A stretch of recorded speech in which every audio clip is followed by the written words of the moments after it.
Hello students, জ্ঞানজ্যোতি coaching সেন্টারের পক্ষ থেকে তোমাদের সকলকে জানাই আরও একবার স্বাগত। তো স্টুডেন্টস, আজকে আমরা যে বিষয় নিয়ে আলোচনা করব তা হলো পাল রাজা গোপাল নিয়ে, ঠিক আছে।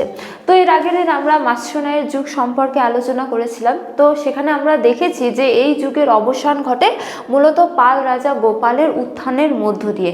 তো আজকে আমরা এই পাল রাজা গোপাল নিয়েই আলোচনা করব। তো চলো দেরি না করে আমরা আজকের আলোচনা শুরু করি। তো দেখো, প্রথমেই বলা যায় যে পাল বংশের প্রতিষ্ঠাতা ছিলেন গোপাল, ঠিক আছে। তো বঙ্গদেশে, বিশেষ করে বাংলাদেশে যে এক দীর্ঘ শতাব্দী ধরে পাল বংশ শাসন করেছিল, সেই বংশের প্রতিষ্ঠাতাই কে ছিলেন? সেই বংশের প্রতিষ্ঠাতাই ছিলেন গোপাল, ঠিক আছে। তো দেখো, প্রথমে বলা যায় যে কোন কোন উপাদান থেকে আমরা তার সম্পর্কে জানতে পারি।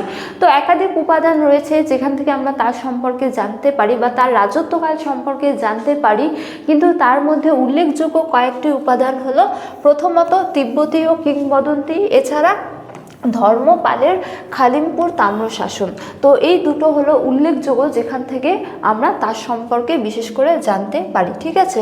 তো এবারে দেখো, তিনি কোথায় জন্মগ্রহণ করেছিলেন। তো বলা হয় যে গোপাল পুণ্ড্রবর্ধন নিবাসী এক ক্ষত্রিয় পরিবারে জন্মগ্রহণ করেন, ঠিক আছে। তো তিনি একজন ক্ষত্রিয় পরিবারে জন্মগ্রহণ করেন এবং তিনি পুণ্ড্রবর্ধনের নিবাসী ছিলেন বলে জানা যায়।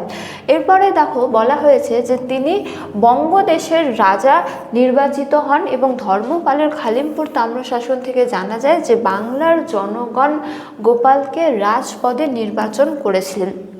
তো প্রথম জীবনে তিনি এক সামন্ত ছিলেন এবং পরবর্তীকালে তিনি বঙ্গদেশ বা বাংলাদেশের রাজা হিসাবে নির্বাচিত হন এবং খালিমপুর তাম্রশাসন থেকে জানা যায় যে বাংলার জনগণ নিজেই তাকে রাজপদে নির্বাচন করেছিলেন, অর্থাৎ গোপালকে বাংলার জনগণ বা প্রজাদের দ্বারা তিনি নির্বাচিত হয়েছিলেন। তো এক্ষেত্রে বলা যায় যে বাংলার প্রথম শাসক বা রাজা যিনি জনগণের দ্বারা নির্বাচিত হয়েছিলেন তিনি ছিলেন গোপাল, ঠিক আছে। তো এরপরে বলা যায় যে গোপাল প্রথমে বঙ্গদেশের রাজত্ব করতেন, এরপরে তিনি মগধও জয় করেন বলে জানা যায়, অর্থাৎ তিনি তার সাম্রাজ্য বিস্তারও কিছুটা করেছিল বলে জানা যায় রাজা হওয়ার পর। তো এবারে বলা যায় তার এক অন্যতম কৃতিত্ব কি? তার এক অন্যতম কৃতিত্ব হলো যে তিনি একটি বৌদ্ধ বিহার নির্মাণ করেছিলেন বলে জানা যায়। তো সর্বশেষে বলা যায় যে তিনি মাৎস্যনায়ের যুগের অবসান ঘটিয়েছিলেন। এই যে মাৎস্যনায়ের যুগ, যেখানে সাধারণ মানুষের দুঃখ দুর্দশার কোনো অন্ত ছিল না এবং সেই সময়কালে জনগণ কি করেন, এই যে গোপাল, বিশেষত তিনি এক সামন্ত ছিলেন, তাকে রাজা হিসেবে নির্বাচন করেন। এভাবে মাৎস্যনায়ের যুগের অবসান হয় এবং কি হয়, পাল বংশের প্রতিষ্ঠাতা হয় এবং তিনি ছিলেন পাল বংশের প্রকৃত প্রতিষ্ঠাতা বা সর্বপ্রথম রাজা বলা যায়।